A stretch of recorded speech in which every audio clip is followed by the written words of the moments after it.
આટલી જ નથી ગૌચરની જગ્યા આટલી નથી જસપાલભાઈ આ બાજુ એ લોકો સીધો પુરાણ કરી દીધો છે માટીનો પુરાણ કરી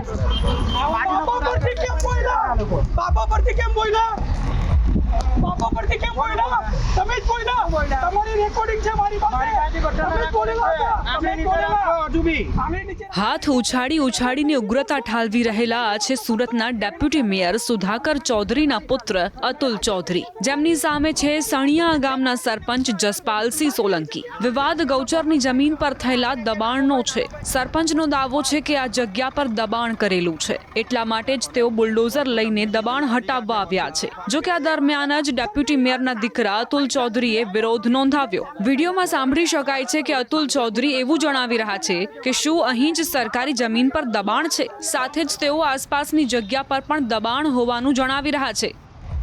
બાપા પરથી કેમ બોલ્યા તમે જ બોલ્યા તમારી રેકોર્ડિંગ છે મારી પાસે તમે જ બોલેલા આમે નીચે રાખીને તમે કઈ બી કરશો તમે કઈ બી વાતો કરશો એવું ચાલે કરવાનો સરકારી જગ્યામાં નહીં ચાલે આ જગ્યા છે સરકારી આ જગ્યા છે સરકારી જગ્યા આ છે बात है ना सरकारी इधर सामने ना पाइप डाले थे इधर सामने कैलाश में ना यार अरे उधर शांति रखो ना मैं सुन रहा हूँ पाइप भी निकाले थे वापस पाइप निकाले वो 2 लाख दिया था अरे बाइट लेना वो बाकी भी है हमारे पास बाइट लेना बाकी है अरे 2 लाख रुपए लिया तो भी हमारे पास प्रूफ है. उसके बाद इनके बाइक की जगह बाजू में उधर भी गौचरण का जगह है उधर भी उन्होंने दबाण डाल कर मिट्टी डाल दी वो उनको दिख नहीं रहा है. उसके बाद आगे वाला गेट भी गैरकायदेसर है उनको कुछ बोल नहीं रहे.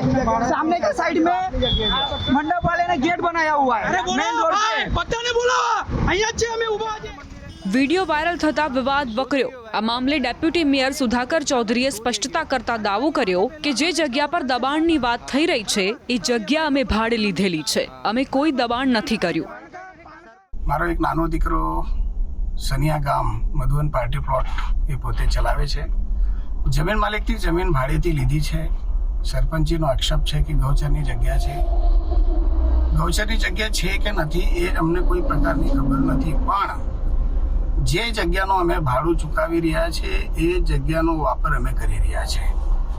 ગઈકાલે સરપંચશ્રીનો મારા પર ફોન હતો કે સુધાકરભાઈ તમારા છોકરાઓ મારી વાત સાંભળતા નથી. ત્યારે મેં એમને જાણ કરી કે આજે જે સુરત મહાનગરપાલિકા અંતર્ગત હદ વિસ્તારમાં જે બનાવ બન્યો છે, 4 વ્યક્તિ એક્સપાયર થયા છે, એ જગ્યા મેડિકલ કોલેજ હું હતો એ પરિવાર સાથે ત્યાં જ હતો. ત્યારે મેં સરપંચશ્રીને કીધું કે સરપંચશ્રી આપણે કાલે બેસીને ચર્ચા કરીશું. પણ સરપંચશ્રીએ એ વાત માની નહીં. પોતે જીસીબી લઈને આવ્યા અને એક બાજુ ખોદાણ કરવા લાગ્યા અને કહેવા લાગ્યા કે અમારી ગૌચરની જગ્યા છે, આ જગ્યા અમારી છે. એટલે તરત જ ખોદકામ એને ચાલુ કરી દીધું. એટલે એ વાત પર રીકચીક થઈ. સરપંચશ્રી કહે છે કે ભાઈ જમીન પચાઈ પાડવા માટે એવો અમારો કોઈ પણ પ્રકારનો ઈરાદો નથી.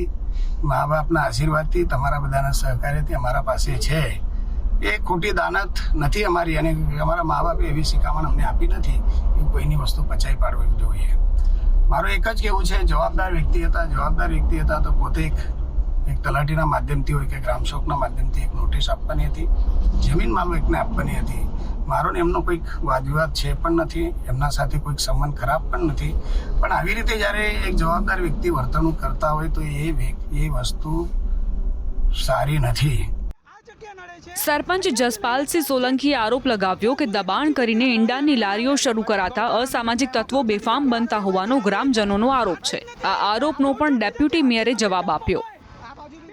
સણિયાકંડે ગૌચરણની જગ્યા છે. આ જે પ્લોટ ઉપર એમણે ગેરકાયદેસર પાઇપો નાખીને જે માટી પુરાણ કર્યું છે એ 77 નંબરની અમારી ગૌચરણની જગ્યા છે ગામની. એ વારંવાર ગ્રામજનોએ મને રજૂઆત કરી છે કે આ ગૌચરણનું દબાણ દૂર કરવું જોઈએ. અમે લોકોએ ખૂબ જ શાંતિથી એમની સાથે વાત કરી છે, તો છતાં એ લોકોએ કોઈ જાતનું અમને સામે રિસ્પોન્સ આપેલ નથી. ગઈકાલે અમે સ્થળ ઉપર સરપંચ તરીકેની જવાબદારી નિભાવવા જઈને પાઇપ કાઢવા જતાં એમણે જાતે વિડીયો બનાવીને વાયરલ કર્યો છે. આપ જોઈ શકો છો. ગ્રામજનોની એક જ ફરિયાદ અત્યારે બી છે. તમે અત્યારે બી ગ્રામજનોને પૂછી શકો છો કે આપણે ગૌચરણની જગ્યા ખુલ્લી જોઈએ. એમણે માટી પુરાણ કરીને ઈંડાની લારીઓ, ચિકનની લારી, પાનના ગલ્લાઓ બધું ખોલીને અસામાજિક તત્વોને પ્રોત્સાહિત કરે છે. ગામ લોકો થોડું આને સાંખી લેશે અને ભાડું વસૂલે છે એ લોકો. મીડિયાના તમામ મિત્રોને જણાવવા માંગુ છું, તમે પોતે સ્પોટ પર જજો અને કદાચ અમારો દબાણ હોય તો અમને જણાવજો, અમે 5 મિનિટમાં હટાવી લઈશું. પણ તમને બાંહેધરી આપું છું, અમારો કોઈ પણ પ્રકારનું દબાણ નથી. જે જગ્યાનું અમે ભાડું ચૂકવી રહ્યા છે એ જગ્યા પર અમારો સ્ટ્રક્ચર છે અને કોઈ અસામાજિક તત્વોનો કોઈ પ્રશ્ન આવતો જ નથી. એના પહેલા એ જગ્યા પર નોનવેજની હોટલ ચાલતી હતી, અસામાજિક તત્વોનો અડ્ડો હતો. આજે એક કોઈ પણ પ્રકારની એવી વસ્તુ ત્યાં નથી અને ઓન કેમેરા આજે મારા પાસે આ બધી વિગત છે. સ્પોટ પર કેમેરા પણ લાગ્યા છે. તમને કદાચ એવું લાગતું હોય કે ભાઈ અસામાજિક તત્વોનો અડ્ડો છે તો તમે જઈને ત્યાં ચેક કરી શકો. ઓન કેમેરા બધી વસ્તુ છે.